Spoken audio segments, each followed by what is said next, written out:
So, with lives lived well. This is a story about a man who has lived 2 lives, maybe more, but he grew up on a farm in the south, and a dairy farm.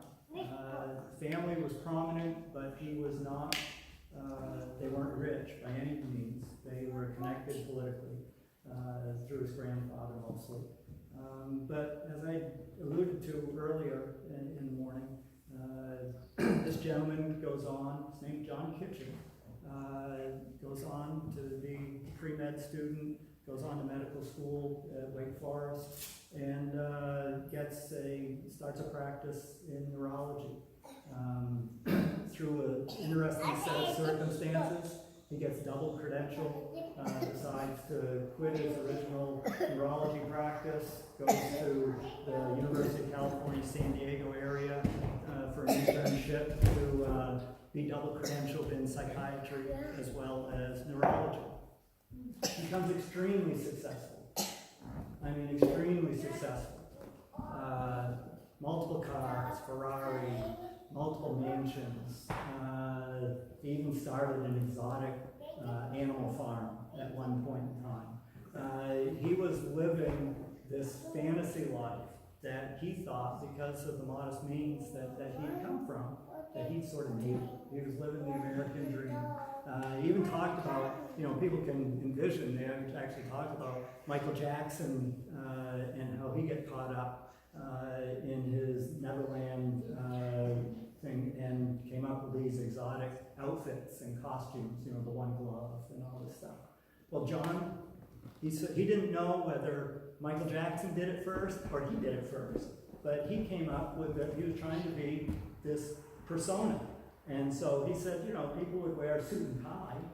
That was okay for them, but he wanted something that was a little more flamboyant. So he came up with a sort of jumpsuit style that he would wear, and he thought he was really cool. In reality, in reflecting back, he knew that he was a jerk, and was just living this out for himself, very successful, had all the,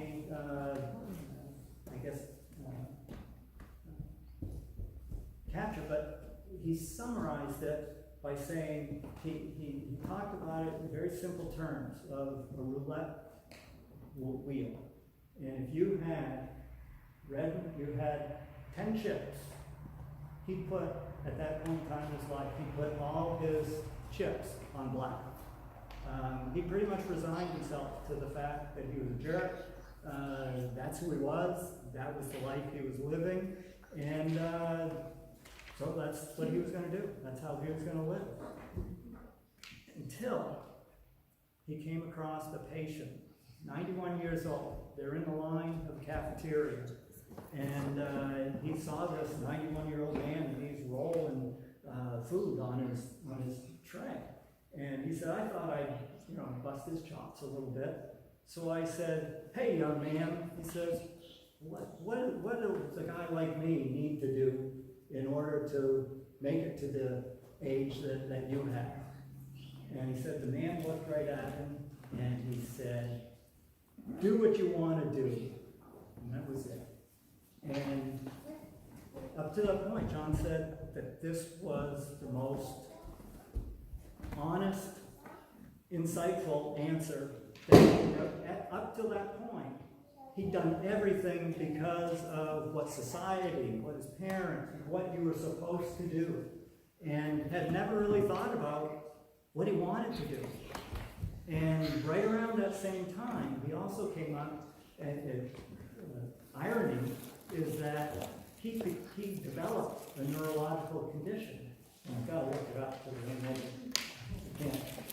It's in here somewhere. I hope they've got it in italics. Prosopagnosia,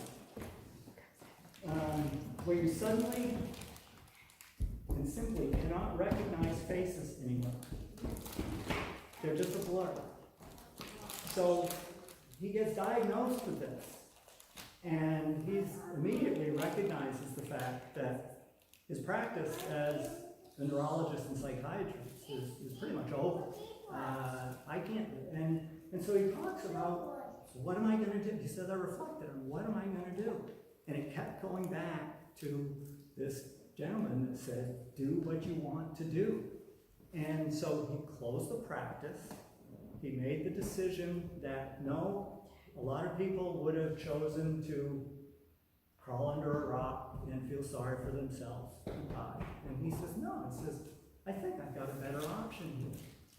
Why don't I just, I didn't like John Kitchen anyway, why don't I become someone else? And that's what he does.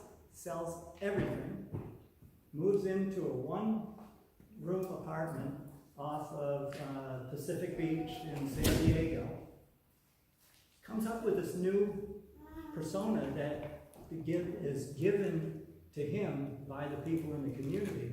And that's why I was saying, Pam wrote in the program, guest preacher, Tim Down. As I was thinking of nicknames, think about nicknames that people have or that you've given people over it really becomes, and John talks about this, the essence of who the person is from the outside world perspective of you.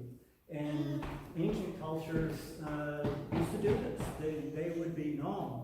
And in my world, I have people at work. I have one coworker that calls me chief, which I kind of chuckle about. A former employee used to call me governor, which again goes back to my love of Dickinson and the whole bit. But it's true. What he's saying is absolutely true. People outside of your family recognize you and actually will capture your essence based on what they know. Well, this guy decided that he was going to rollerblade.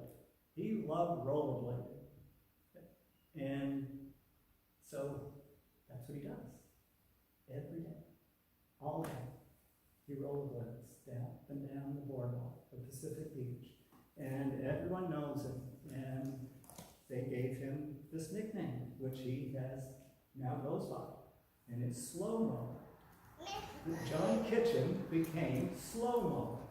And you all need to watch a 16-minute documentary, award-winning documentary that was featured in the New York Times on Slow-Mo. It doesn't take long, but you get a full idea of who this guy is. Because no one at Pacific Beach knew of his story. They did not know he was successful. They thought he was a homeless person. Some thought he was a vet that was dealing with challenges coming back from the war. Some just thought he was crazy. Well, crazy like a fox, because he has figured out life, and he has made the most out of his second life. He has inspired so many people. The reason they call him Slow-Mo is he's come up with it. It wasn't just enough for him to rollerblade up and down. There are lots of people that do that, right? He came up with a style. He's got a special style, and it's like a Warrior 3 pose. And he does this, and he glides, and he just goes, and he talked about why.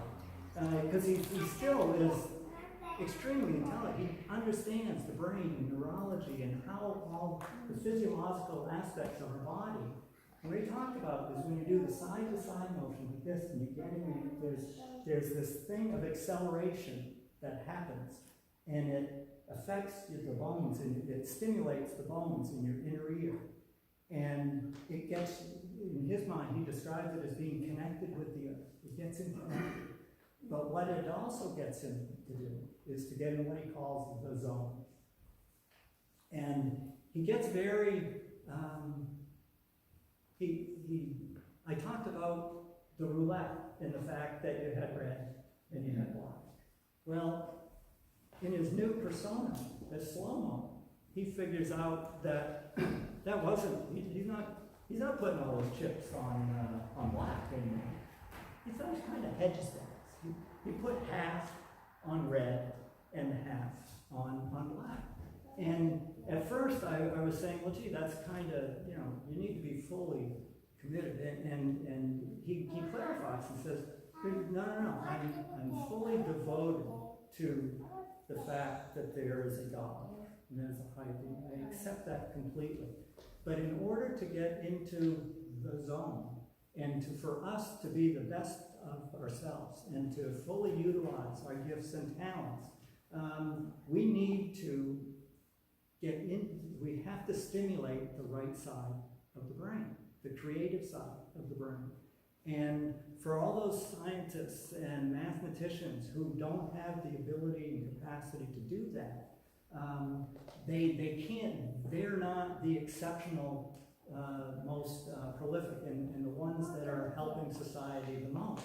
The ones that aren't, because the only way you can get fully engaged in that zone is to have the spiritual connection and that clarity.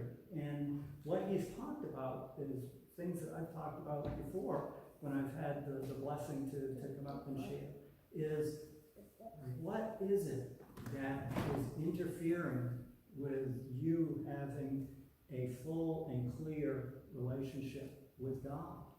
And my one of my coworkers, we were chatting this week, he used the term freeing, and that's a perfect word. That's exactly what I'm talking about, is the freeing of your soul. You are connected with God.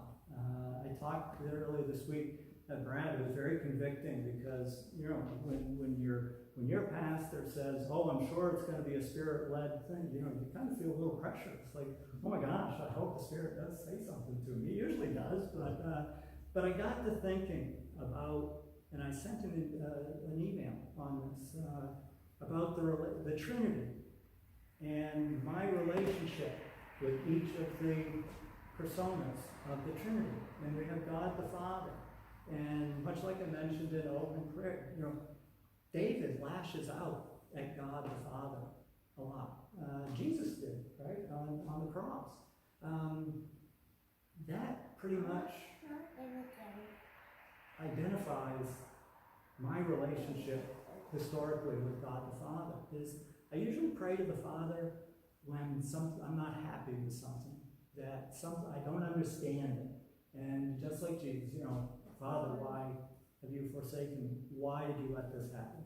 Why did the woman have to die whitewater rafting? And that's not fair. How many of us have done that to our parents? Where they commit their entire lives to our well-being, and they get a lot of times, the only joy that they have is living vicariously through us, or through their children, and seeing how they do. And at the end of the day, you can say, "Well done, good and faithful servant," even though quite often, unfortunately, they never hear it from the kids. Everyone else will say it, and they know that they've done well. But so take that opportunity to share that with your parents.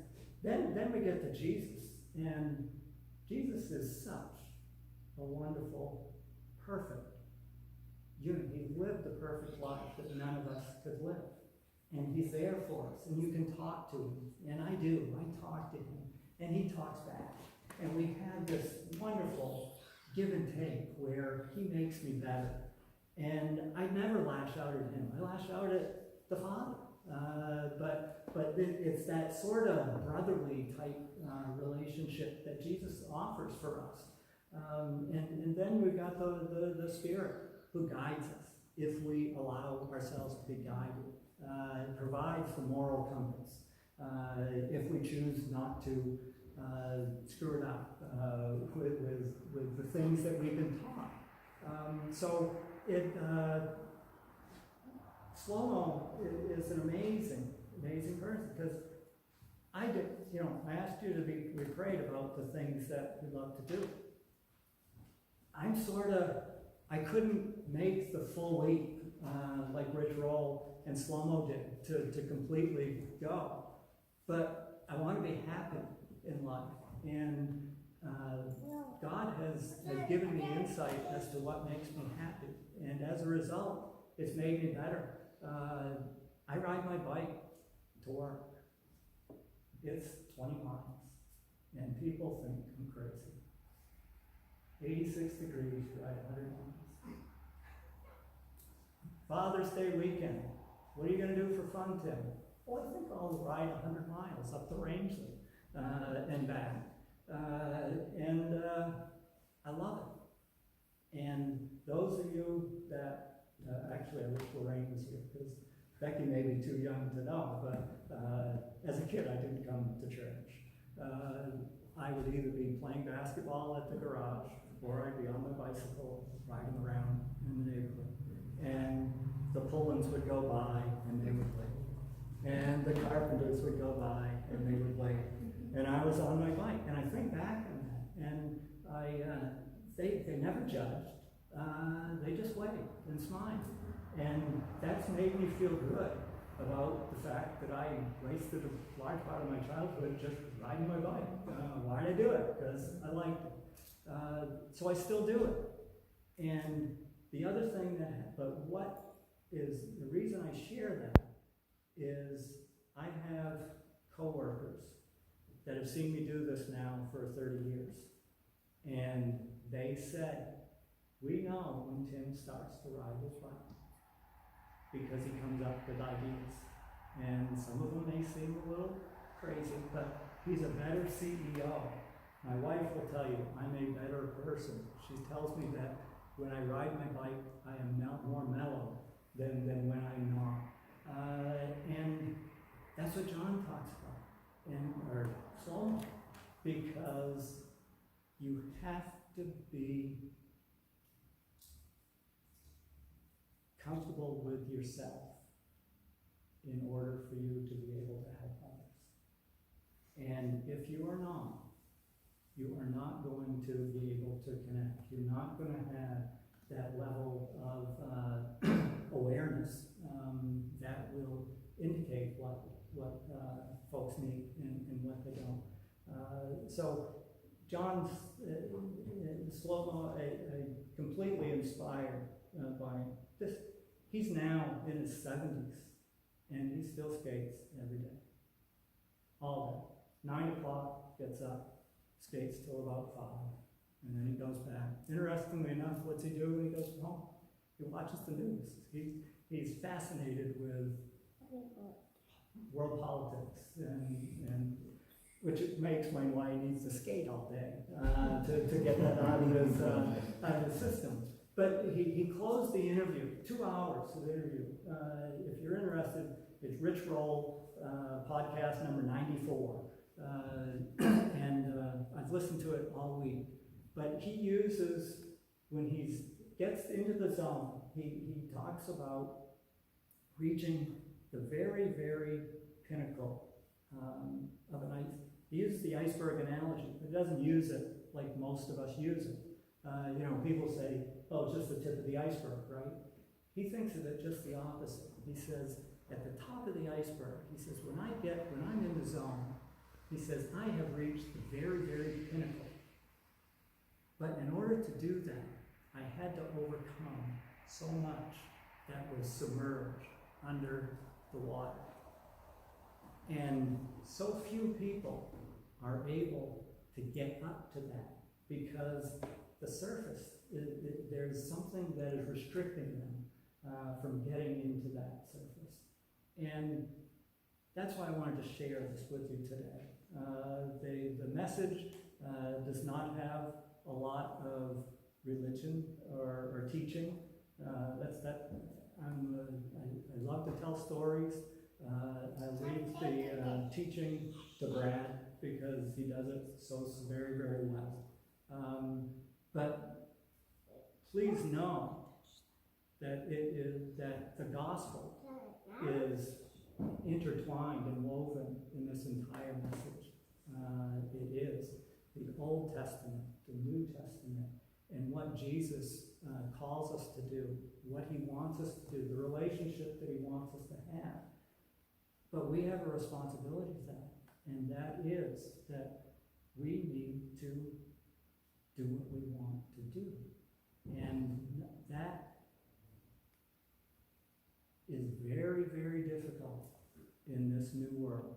We are bombarded with messages, challenges, judgments as to what is correct. And so I'll leave it at that for now, and we'll do our last hymn, which is Amazing Grace.